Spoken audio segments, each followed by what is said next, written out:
Ano nga ba ang kulturang popular? Kung noon ay radyo, dyaryo, telebisyon at magazine lang ang ating media para malaman kung anong uso, anong sikat at ano ang popular, sa panahon ngayon napakamoderno na ng teknolohiya at napakadali na para sa mga tao na makiuso at magpauso. Sa pamamagitan ng lahat ng uri ng media, lahat ng nabanggit kanina at idinagdag pa ang internet, bakit ba napaka-importante sa mga taong makisabay sa uso? Ano nga ba talaga ang kulturang popular? Ating alamin kung ano ba talaga ang ibig sabihin ng uso o mas formal na kilala bilang kulturang popular. Ang kulturang popular ay masasabi nating isang paraan ng mga tao para maramdaman ang pagtanggap sa kanila ng nakararami. Ang pag-ayon sa kulturang popular ang nagpapadama sa mga tao na tanggap sila ng modernismo dahil ang kulturang popular ay kadalasang nagmumula sa mga modernong produkto ng mga kumpanya at modernong mga bansa. Ang kulturang popular ang kadalasang nagbibigay ng definisyon kung ano ang maganda at kung ano ang katanggap-tanggap. Ang kulturang popular ay maaaring teknolohiya, pagkain, kasuotan, musika at iba pa. Ito ay ang pinagsama-samang kultura at itinakda ng makapangyarihang tao, kumpanya at bansa. Kinagamit ito ng mga ordinaryong tao para maipahayag ang kanilang pagsang-ayon sa isang kultura, pati na rin maipakilala ang kanilang sarili.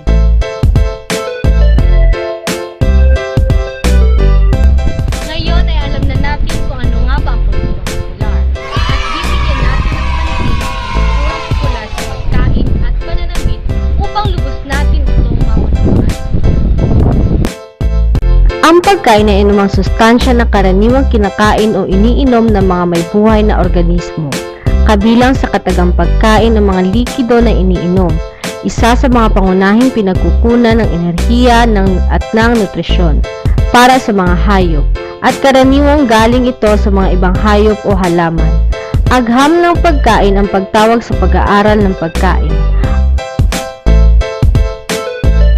Ang damit, pananamit, gayak, panggayak na kilala rin bilang kasuotan, mga bihisan o mga pambihis ay mga bagay na pantakip sa katawan ng tao.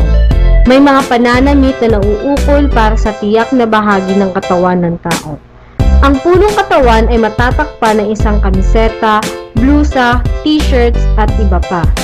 Ang mga bisig ng manggas, ang mga binti ng mga pantalon, maong, palda at iba pa ang siyang nagbibigay proteksyon sa mga katawan ng tao mula sa init ng araw at matataas na mga temperatura sa mga bansang tropikal.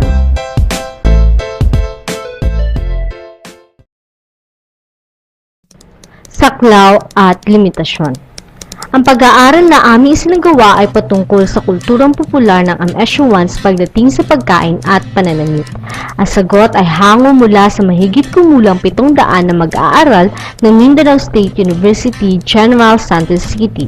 Mula sa mga malilikom na sagot mula sa mga respondante ng Kolehiyo ng Agham Palipunan at Humanidades, College of Agriculture, College of Fisheries, College of Natural Science and Mathematics, College of Education, College of Engineering at College of Business Administration and Accountancy ay susuriin at lilikumin ang mga sagot para sa pag-aaral. Para sa kulturang popular sa pagkain, ang mga pagpipilian sa talatanungan ay mga kadalasang kinakain ng mga Am-Esyuans tuwing tanghali at kung saan sila kadalasang kumakain, kabilang na rin dito kung ano ang pinakamasarap na pwedeng mabili sa kanilang kinakain. Para naman sa kulturang popular sa pananamit, ang pagpipilian sa talatanungan ay ang kadalasang sinusuot ng mga Am-Esyuans tuwing pumapasok sa pamantasan at kung ano ang kadalasang brand dito. Sa pagkain ay hindi saklaw ng pag-aaral na ito ang mga pagkain hindi kinakailangang kinakain tuwing tanghali, kagaya na lamang ng mga pagkain binibili tuwing merienda. Sa pananamit naman ay hindi saklaw ng pag-aaral na ito kung ano ang kadalasang sinusuot ng mga Am-Esyuans tuwing sila ay lalabas kasama ang barkada o sino paman. Sa makatuwid, ang saklaw lamang ng pag-aaral na ito ay ang kulturang popular at mga salik ng pagiging popular nito sa mga Am-Esyuans sa loob ng pamantasan ng Mindanao State University, General Santos City.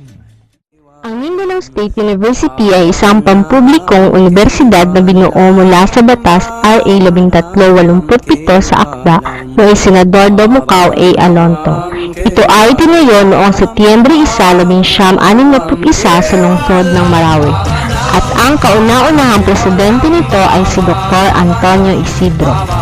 Taong 1967, itinatag ang mataas sa paaralang Mindanao State University sa lungsod ng General Santos, na siyang unang paaralang pansekundarya na itatag sa lungsod.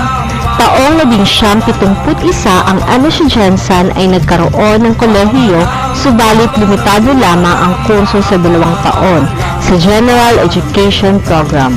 Sa tulong na rin ng mga kaibigan, komunidad at pati na rin ng mga kasapi nito, naprobahan ng Board of Regents ang hinihiling ng MSU Jensen na maging isang matatag na pamantasan at maging parte ang General Santos City sa sistemang MSU.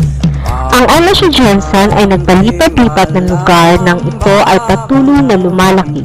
Nang ito ay nasa mataas sa paaralang sekundarya, ito ay nasa loob ng Najangas West Elementary School.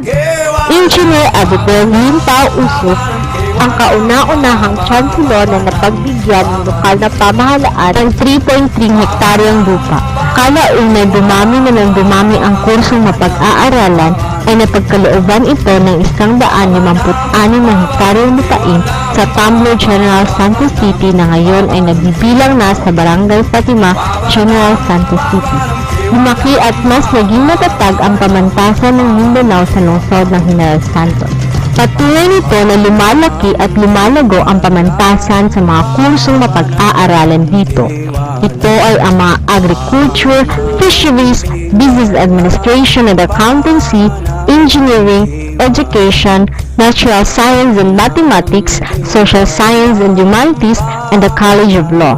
Kalaunan, nagbukas ito ng bagong 2 kursong Master in Public Administration at Master of Arts in Education bilang tugon sa nais ng mga nakakarami. Mga pamamaraan. Ang mga mananaliksik ay gumamit ng pamamaraang survey upang matukoy ang mga material na kulturang popular ng MSU-1s na nakapaloob sa pagkain at pananamit. Mula sa humigit kumulang na 7,000 mag-aaral ay pumili ang mga mananaliksik ng 700 respondante mula sa 7 kolehiyo o 10% ng kabuang bilang ng bawat kolehiyo.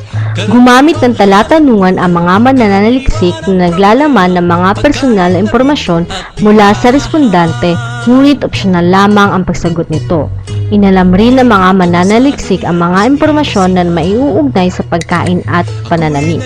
Kabilang rito ang pagtatanong ng mga klase ng pagkain na mabibili sa MSU, mga lugar sa MSU campus na kung saan ay madalas silang kumakain at mga klase ng damit na kadalasan nilang isinusuot sa pang-itaas at pang-ibaba. Sa aktwal na pagpipilian para sa kung ano ang kadalasang kinakain tuwing tanghali ay may 7 pagpipilian, kabilang dito ang pastil, pagkain sa kamanay, pagkain sa migchen, pagkain sa pops, pagkain sa asa, sariling baon, at iba pa. Para naman sa pananamit ng pang-itaas, ang mga pagpipilian ay long sleeves, dress, t-shirt, polo shirt, 3/4, at iba pa. Sa brand naman, ang mga pagpipilian ay Krisa, Bench, Judge, Pen Shop, Guess, at Ukay-Ukay. Sa pananamit na pang-ibaba naman ay ang mga pagpipilian ay ang pantalon, palda, pedal, jogging pants, jeggings, at iba pa. Sa brand naman ito, ang mga pagpipilian ay BNY, Lee, Pen Shop, Frigo, Krisa, Levi's, Ukay-Ukay, at iba pa. Nilikom lahat ng sagot mula sa respondante at inihanay ayon sa may pinakamataas na nalikom na boto. Ang nangunguna sa bawat hanay sa kanya-kanyang kategorya, idineklarang kulturang popular ng MSU-1 sa pagkain at pananamit.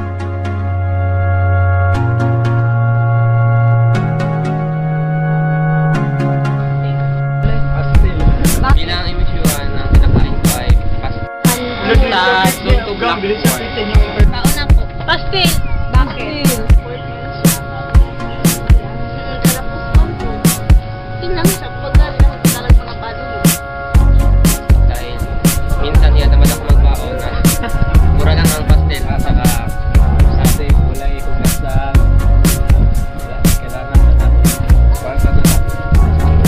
Ay, bakit? Yun lang kasi yung ano sa, syempre, hindi man sa afford, kumbaga yung, yung mga ulam mo doon, para pare-pareho lang sa kung may sabaw ng gold, iba ang lasa. Mas better na lang ako, may sila na lang ako.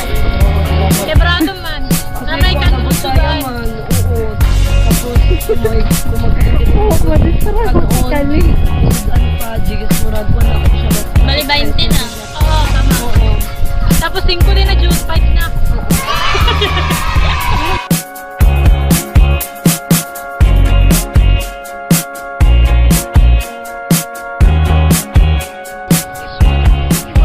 T-shirt. Madalas po mag-t-shirt po from MSU. T-shirt. Para advantage. Kasi mas komportable niya, mas decente. Ako kay long sleeve kaya kung sino.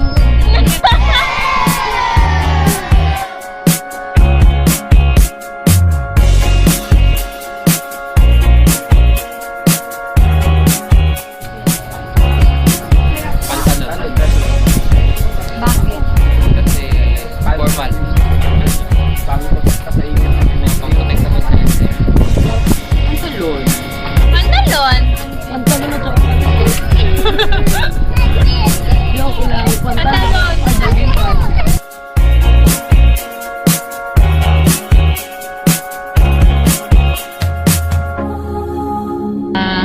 As I observe, syempre kay dati pa 'di ba, ever since siguro yan yung madaling lutuin, then ano na siya, afford na siya, then yung parang hindi ka na bumili ng yung ulam, kasama na yung sa pastil kasi kasama na yung ulam, so mura lang siya afford ka na sa ditutura na sa Barato ba ni affordable?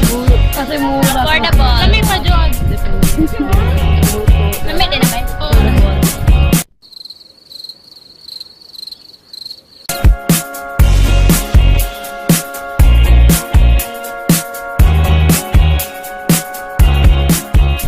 sa may agriculture, pastila. Saan ang may pinakamasarap? Sa draw, sa may osa. Sa may osa. Uy, papi, no, kita dire. Dire, pita, dire. Dire, pita, dire. Dire, John. Wala, wala. Dire, the best.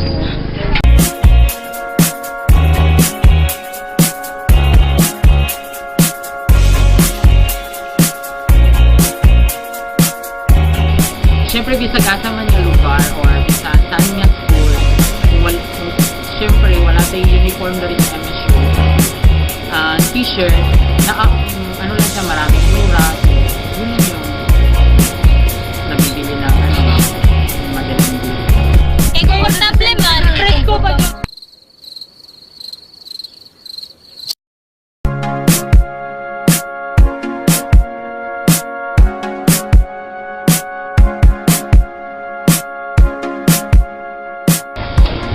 Siyempre, since wala tayong uniform, pangit man tanawon kung sa MSU is mag-short ta or mag-short ang lalaki para murag dili estudyante tanawon, pero para maging formal, mas okay naman pa siya. Kaya ano man siya, decente. Uy, sige mo yung grade. Oo. Tapos moral. Ano? May kat-kat lang to ah. Mas moral magud yung tao. Mural? Dili moral ba? Immoral. Mas moral pa lang tao. Pag naakay Mas formal. Mas formal. Mas respetuon ka sa mga tao. Kasi murag ako magpagod magagod niyo.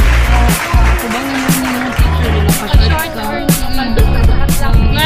disrespect. Pinabite na.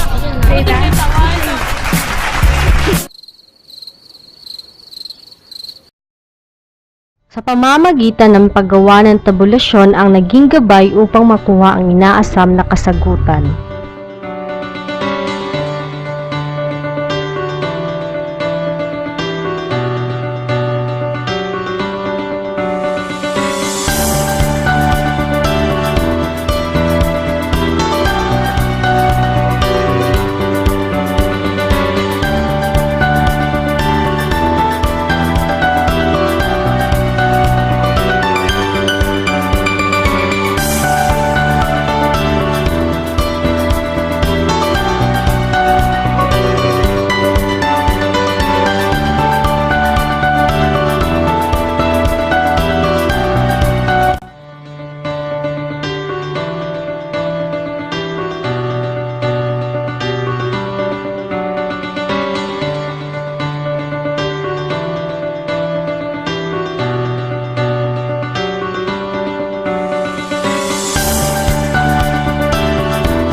ginawang pagsusuri na pag-alamang 52% ng kabuuang bilang ng mga mag-aaral sa Mindanao State University, General Santos City ang siyang kumakain ng pastil tuwing tanghali. Pumapangalawa naman ang sariling baon na may 25%. Pangatlo ang pagkain sa kamanay na may 11%. Pang-apat ang pagkain sa pups na may 4% at iba pa na may 4% din. Panglima ay ang pagkain sa asa na may 3%. At ang pahuli ay ang pagkain sa mid-gen na may 2%. Ang pastil ang siyang nangunguna na may 52%.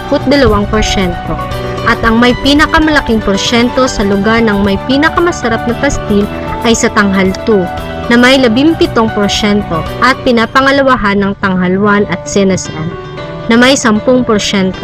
Pangatlo ay ang H-Building at CSSH na may 7%. Pang-apat naman ay sa MICGEN na may 5% at 3% sa OSA. Panghuli ay sa GYM na may 2%. At ang kinalabasan naman sa ginawang pananaliksik sa pananamit na pantaas ay nangunguna sa listahan ang t-shirt na kung saan ay nakakuha ito ng 84%. Pumapangalawa naman dito ang long sleeve na nakakuha ng 13%. Pangatlo ang polo shirt na may 9%. Pang-apat ay ang dress na nakakuha ng 6%. Sumunod naman dito ang 3/4 na may 4%. At ang panghuli ay ang iba pack na kung saan ay nakakuha lamang ito ng 2%. Sa tatak naman ng pananamit ng paitaas ay nangunguna sa listahan ang ukay-ukay na umabot sa 42%, pangalawa ang judge na may 18%, at sumunod dito ang guest na may 16%, pang-apat ang bench na nakakuha ng 15%, panglima naman ang pen shop na may 13%, at nasa huling bilang ang krisa na mayroon lamang na 12%. Dumako naman tayo sa kinalabasan ng pananaliksik sa pananamit na pang-ibaba. Ang pantalon ang siyang nakakuha ng pinakamataas na porsyento na kung saan ay umabot ito sa kabuang bilang na 70%. Sumunod dito ang pedal, palda, jogging pants, jeggings at iba pa na kung saan ay pare-pareho silang nakakuha ng 2%. Sa brand naman, 33 ang nakuha ng ukay-ukay na siyang naging una sa listahan. Sumunod ang BNY na 14% ang nakuha. At pangatlo dito ang Figo na nakakuha ng 13%.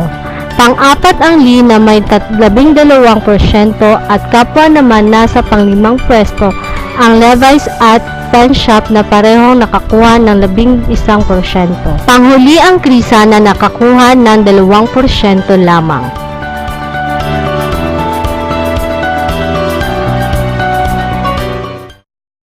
Ang pastil o patel sa Maranao, pater sa mga Tagalanao at pastor naman sa Iranon ay kilala bilang pagkain ng mga Muslim. Ito ay pinagsamang kanin at ulam. Depende sa kung anong gusto mong putahe, tuna o karne ng manok, na kalimitang binabalot sa dahon ng saging. Ang pagkaing pastil ay halos magkatulad sa binalot sa dahon ng Tagalog. Ngunit nagkakaiba lamang sila kung papaano ito niluluto. Ito ay kinukonsidera bilang budget combo meal ng mga kapatid nating Muslim. Ang pagkaing ito ay hindi lamang laganap sa iba't ibang parte ng Mindanao. Ito ay laganap din sa mga lugar sa Maynila, lalong-lalo na sa mga halal na restaurant at karinderya sa nasabing lugar. Pinibenta ito malapit sa Golden Mosque sa distrito ng Quiapo at sa Maharlika Village sa lungsod ng Taguig, kung saan ang karamihang nakatira dito ay mga Muslim. Pwede kang kumain ng nakakamay, ngunit siguraduhin lamang na nahugasan ng maayos ang mga kamay, alinsunod sa batas ng Muslim pagdating sa usapin ng kalinisan. Ang pantalon ay mahabang salawal na karaniwang panlakad at isinusuot ng lalaki at babae. Halos lahat ng tao ay nagpapantalon. Una ito ay sinuot ng mga minero ng ginto sa California noong ika-19 taon. Ang matibay na pantalong maong ay hindi na nawala sa uso mula noon at hanggang sa kasalukuyang panahon. Noong 1848 ay naganap ang California Gold Rush kung saan ay natagpuan ang maraming ginto sa minahan. Kasabay nito, kinakailangan ng mga minero ang mas matibay na kasuotan. Sa panahong iyon, na-invento ni Levi Strauss ang blue jeans, habang si Jacob Davids naman ang may ideya na lagyan ito ng mga rabbit o mga maliliit na bakal na nagdudugtong sa mga tela ng pantalon para hindi ito madaling matastas, at noong 1930s naman ay unti-unti nang nauso ang jeans sa mga tao. Yan ay matapos itong gamitin ng mga Hollywood actors sa kanilang mga pelikula na madalas nasuot ng mga cowboy. Simula doon, nagtuloy-tuloy na ang pagiging popular nito. Noong Spanish-American War, unang isinuot ng US Navy ang t-shirt bilang damit panloob sa kanilang uniforme. Ito ay crew necks at short sleeves na ipinasadya sa panloob na damit sa uniforme. Halaunay, ginamit rin ito ng mga army bilang parte sa mga ipinamimigay sa kanilang na-recruit. Nakuha nito ang pangalang t-shirt mula na rin sa paggawa nito na papormang letrang T. Ang mga magsasaka, minero at mga nagtatrabaho sa construction ang kadalasang gumagamit rin ng t-shirt dahil angkop ang tela sa mainit na panahon. Ang telang cotton at mga telang madaling labhan ay ang pinipili ng mga ina para sa kanilang anak kung ito ay naglalaro. Noong 1920s, ang t-shirt ay naging opisyal na American English word sa Merriam-Webster Dictionary. At noong 1960s, ang t-shirt ay naging medium na pagpapahayag ng sariling bilang sining, pagtalastas, mensahe at protesta. Ang t-shirt ay naging popular bilang panlabas na damit sa buong mundo. Anumang kulay, anyo at sukat ay may t-shirt para sa lahat.